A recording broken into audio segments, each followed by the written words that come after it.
వెలుగొందుతున్నటువంటి క్షేత్రం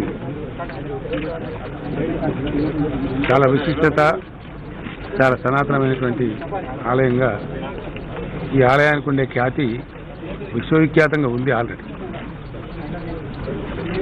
స్వామివారి యొక్క ఖ్యాతినో కీర్తినో పెంచేంత ఇన్వడించేంత గొప్ప వాళ్ళం మనం కాదు, మనం చాలా చిన్నవాళ్ళం.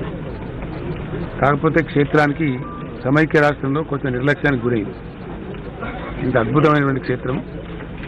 నాకుండే సమాచారం మేరకు ఇక్కడ మా నాయకులు, అధికారులు చెప్తున్న దాన్ని బట్టి శని ఆదివారాలలో 50 నుంచి 70 వేల వరకు కూడా మంది వస్తున్నట్టు మనకు సమాచారం వస్తూ ఉంది.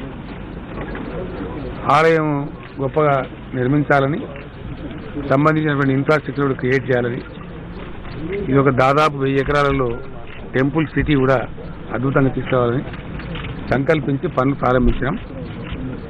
పనులు చాలా బాగా జరుగుతున్నాయి, ఇంకా స్పీడ్ పెరగాల్సిన అవసరం ఉంది. అయితే ఆలయము చాలా గొప్పగా వస్తుంది. ఆలయం యొక్క మంటపాలు, ఫసాడ్ కానీ ఇంకోటి కానీ ప్రతి అనుమానం నేనే తిరిగి చూడడం జరిగింది. చాలా బాగా వచ్చింది. అది కంప్లీట్ అయిన తర్వాత చాలా దివ్యమైనటువంటి ఒక అనుభూతి కలిగేటువంటి గొప్ప ఆలయంగా రూపుదిద్దుకుంటున్నా. అది చాలా సంతోషం.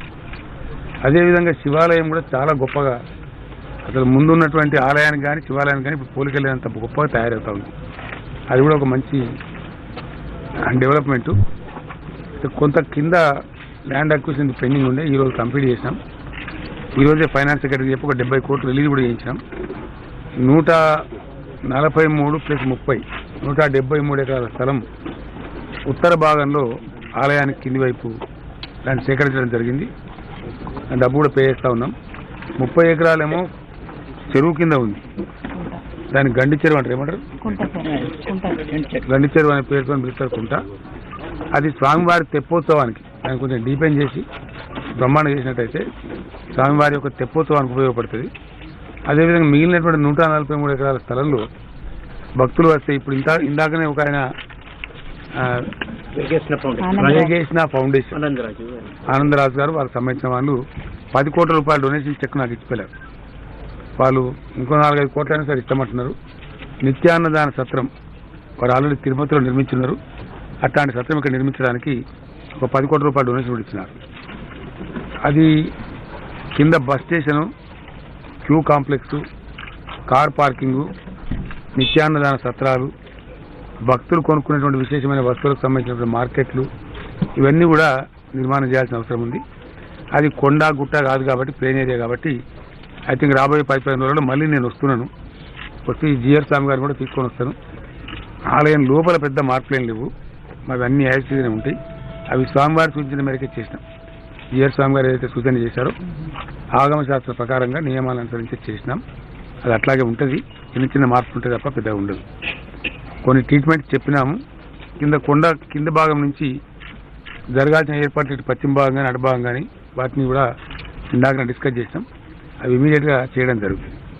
సో పేపర్లలో మీరే రాస్తున్నారు, దయచేసి మీరు అట్లా రాయొద్దు. మీరు ఆ మంటపాలు, ఆ శిల్ప సంపద చూస్తే ఈ రోజుల్లో కట్టేది కాదు. ఇది ప్రపంచంలోనే ఒక యూనిక్ టెంపుల్. చాలా చోట్ల టెంపుల్స్ కడతారు, ఒక లెవెల్కు స్టోన్ కట్టేసి మీరంతా సిమెంట్తో కట్టేస్తారు. మేము అట్లా కట్టాలంటే మేము కూడా 3 నెలలు కట్టపడదు. కానీ అట్లా అనుకోలేదు. 7 అంతస్తుల గోపురం కూడా బ్రహ్మాండంగా శిల్పాలతోనే కట్టినాం. అది కూడా ఒక పర్ఫెక్ట్ కృష్ణశిలతో ఏ విధంగా రావున్నా ఆ విధంగా కొన్ని 1000 ఏళ్ల పాటు ఉన్నా కూడా అద్భుతంగా ఉండే విధంగా కట్టినాం. ఎందుకంటే ఆలయాలు కల్చరల్ ట్రాన్స్ఫార్మేషన్ సెంటర్. ఒక తరం నుంచి మరో తరానికి సంస్కృతిని, సంస్కారాన్ని ట్రాన్స్ఫర్ చేసేటువంటి గొప్ప సంస్థలు. ఆలయం రకరకాలుగా ఈ నాస్తిక సోదరులు ఎవరైతున్నారో వాళ్ళు పిచ్చి పిచ్చి ప్రచారాలు కొన్ని చేశారు. కానీ అది కమ్యూనిటీ సెంటరు, కల్చరల్ సెంటర్. ఒక ఆలయం అనేది చాలా పెద్ద కమ్యూనిటీ సెంటర్. 70,000 మందిని ఎవరు పిలిస్తే వస్తున్నారండి శని ఆదివారాల్లో యాదగిరికి అంటే దానికి ఉండే మహత్వం అట్లుంది. ప్రజలు స్వచ్ఛందంగా తమంత తాముగా వచ్చేటువంటి అతి గొప్ప community centre, cultural centre, cultural transformation centre. ఒక తరం నుంచి మరో తరానికి సంస్కారాన్ని, సంస్కృతిని రెండింటినీ కూడా అందించేటువంటి, పెంపొందించేటువంటి గొప్ప క్షేత్రం కాబట్టి ఆ క్షేత్రానికి అంత మహిమ ఉంది. అందువల్ల ఇంత కాన్సన్ట్రేషన్ మేము చేస్తూ ఉన్నాం. టెంపుల్ సిటీ ఇక్కడ సుమారు 1000 ఎకరాలలో వస్తుంది. ఇప్పుడు 832 ఎకరాల భూమి మా స్వాధీనంలో ఒకే పీస్లో ఉంది, ఇక్కడ నుంచి ఎండ్ వరకు. ఇంకొక 250 ఎకరాలు దీనికి అవతల ఉంది. దాన్ని కూడా అక్వైర్ చేయబోతా ఉన్నాం. ఆల్మోస్ట్ 1100 ఎకరాలలో ఈ టెంపుల్ సిటీ ఉంటుంది. అక్కడ కొండకు ఇదివరకే ఉన్నటువంటి 121 ఎకరాలు, మేము ఇప్పుడు తీసుకున్న 93 ఎకరాలు, అదంతా పోను, మళ్ళీ ఇది సెపరేట్గా ఉంటుంది. కాబట్టి సర్వ హంగులతోని ఇది బ్రహ్మాండంగా ఉంటుంది. ఈ టెంపుల్ సిటీలో ఒక 354 క్వార్టర్లు నిర్మించేటువంటి 250 ఎకరాల లేఅవుట్ అయింది. మనం దానిలోనే కూర్చొన్నాం. ఇప్పుడు 354 క్వార్టర్స్, మంచి లగ్జరీ క్వార్టర్స్ వచ్చేటువంటి లేఅవుట్ ఆల్రెడీ అయిపోయింది. ఇప్పుడు ఈ క్వార్టర్ల నిర్మాణం కూడా స్టార్ట్ చేయబోతా ఉన్నాం. ఇప్పటికే దాతలు దీనిలో 2 కేటగిరీలు పెట్టినారు.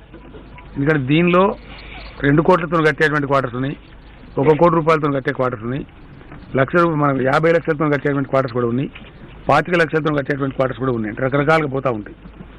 ఆ విధంగా తిరుపతిలో కానీ మరి ఇతర దివ్య పుణ్యక్షేత్రాలలో ఉన్నటువంటి పద్ధతులు ఇక్కడ కూడా అవలంబించబడతాయి. యజమానులు ఎవరైతే కడతారో వాళ్ళకు ఇచ్చే సదుపాయాలు ఇవ్వబడతాయి. ఇప్పటికి 2 కోట్ల రూపాయలతోని మేము కడతాం, మాకు అలాట్ చేస్తే అని చెప్పి ఒక 43 మంది దాతలు ఇప్పటికే ముందుకు వచ్చింది. ఆ పని ఇప్పుడే చేసేస్తాం ఇమీడియట్గా. చైర్మన్ గారు కిషన్ రావు గారితో ఇప్పుడే మాట్లాడడం జరిగింది. షార్ట్లీ హైదరాబాద్లో మరొక రివ్యూ మీటింగ్ పెట్టుకొని దానిలో డిసైడ్ చేసి పద్ధతి, వాళ్ళు కట్టన్నా మనం కట్టన్నా, ఒకవేళ వాళ్ళు కట్టేసి మనం డిజైన్ ఇవ్వన్నా అనేది ఉంటుంది. ఎటువంటి కట్టకుండా ఆఫ్జాడ్ కాకుండా ఒక పద్ధతిగా రావాలని. సపోజ్ ఇక్కడ ఇప్పుడు నరసింహ స్వామివారి క్షేత్రం ఇది, ఇక్కడ స్వామివారి పేరు మీద ఒక బ్లాక్ ఉంటుంది. ప్రహ్లాదుడు గొప్ప భక్తుడు కాబట్టి ప్రహ్లాద బ్లాక్ అని ఒక బ్లాక్ ఉంటుంది, అలవేలుమంగ బ్లాక్ అని ఒక బ్లాక్ ఉంటుంది. లైక్ అట్లా అనేక మంది పేర్ల మీద ఉంటాయి. ఐడెంటిఫికేషన్ కానీ భక్తులు సౌకర్యంగా ఉండేటట్టు ఆ బ్లాక్ల పేర్లు పెట్టి ఆ బ్లాక్ అంతా ఒక యూనిఫామ్గా వచ్చేటట్టు మొత్తం టెంపుల్ టౌన్ కలిసి ఒక మొగ్గలా ఒక పూలాగా కనిపించేటట్టు రావాలని ఐడియా ఉంది. అట్లా రావాలంటే ఒక పద్ధతి ఉంటుంది. దానికి అవలంబించాల్సిన విధానం ఫైనల్ చేస్తే మేము వెంటనే కడతామని అంటున్నారు వాళ్ళు. ఇమీడియట్ కడతాం. మనకి ఇక్కడ ఇదే ప్రాంతంలో గంధమల్ల, బస్వాపూర్ ప్రాజెక్టులు వస్తున్నాయి. షార్ట్ పీరియడ్లో కంప్లీట్ అయిపోతే ఈ జూన్ మాసం తర్వాత కాళేశ్వరం నీళ్ళు మన ప్రాంతానికి వస్తున్నాయి. వచ్చినట్టయితే ఇప్పుడు ఆ గండి చెరువు అనే కుంట ఏదైతుందో అది స్వామివారి తెప్పోత్సవానికి ఫ్రెష్ వాటర్తో ఉంటుంది సంవత్సరం పొడవునని. ఇప్పుడు మీకు కనబడుతున్న కుంటలాగా ఉండదు. అది చుట్టూ చాలా పెద్ద ఎత్తున రోడ్డు వస్తుంది, చాలా చెట్లు వస్తాయి, మంచి లైట్లు వస్తాయి. ఆ మధ్యలో తెప్పోత్సవం జరిపేటువంటి ఆ ప్లాట్ఫామ్ అంతా కూడా అది చాలా గొప్పగా జరుగుతుంది. మిగిలిన 143 ఎకరాలలో ఈ బస్ స్టాండు, క్యూ కాంప్లెక్స్, అన్నదాన సత్రం, షాపింగ్ సెంటరు అవన్నీ పోను. పెద్ద స్వాములు వచ్చినా ఇంకోటి వచ్చినా ఒక 50-60 ఎకరాలు ప్రవచన మంటపం లాగా బ్రహ్మోత్సవానికి పైననే బ్రహ్మాండం జరుగుతుంది. ఆ సందర్భంగా కళ్యాణం పైన కూడా చేస్తారు. ఒకవేళ రేపు రాబోయే రోజుల్లో పెరిగితే ఆ కళ్యాణం కూడా 1-2 లక్షల మంది ఆదాయపరిచే టైంకి అక్కడ కింద జాగా రెడీగా ఉన్నట్టయితే అక్కడ కూడా జరుపుకోవచ్చు అనేది నిర్ణయం చేశాను. సో షార్ట్ పీరియడ్లో ఆ డిజైన్స్ కూడా ఫైనల్ అవుతాయి. ఆ కింద ఉండేటువంటి 143 ఎకరాల డిజైన్స్ ఇప్పుడు అక్విజిషన్ సమస్య అయిపోయింది కాబట్టి అవి కూడా ఫైనల్ అవుతాయి. మీతో ఉన్న ప్రార్థన ఏంటంటే నెలకే అయిపోతుంది, 2 నెలలకే అయిపోతుంది కాదు, అట్లా కాదు. అట్లా కానీ నేనే, ఎందుకంటే ఎట్లా జరగాలనో అట్లా జరగాలి తప్ప ఏదో జరగడం కోసం జరగదు. టైం పెట్టుకుని ఉరికేది కాదు ఈ పని. అదంతా స్కల్ప్చర్, శిల్ప సంపద. మనం ఇవాళ కడితే ఒక 1000 ఏళ్ళు 2000 ఏళ్ళు ఉండేటటువంటి చాలా వైభవంగా ఉండేటువంటి. కాబట్టి పరిగెత్తి కట్టండి, చిన్న బిల్డింగ్ కడుతున్నారు, ఎంఆర్ఓ ఆఫీస్ కడుతున్నారు, ఎంఆర్ఓ ఆఫీస్ ఎండి ఆఫీస్ కాదు. ఇది పెద్ద ఆలయం చాలా పవిత్రంగా ఉంటుంది కాబట్టి అట్లా కట్టం. నేనే కట్టనీయను, దానికి ఎంత టైం పట్టినా సరే.